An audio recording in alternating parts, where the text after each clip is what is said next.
Magandang araw po sa inyo lahat dyan sa Negros Oriental. Philip Salvador po. Sa isahan nila, wala ho akong boses.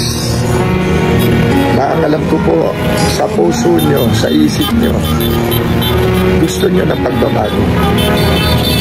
Gusto nyo maging mapayapa, matahimik ang inyong lugar. Gusto nyo lumago ang Negros Oriental, lalo na po dyan sa komunidad. Ako'y balik-balik dyan. Alam niyo naman po siguro. May kaibigan kami ng soon-to-be Gobernador yung Glendon Baton.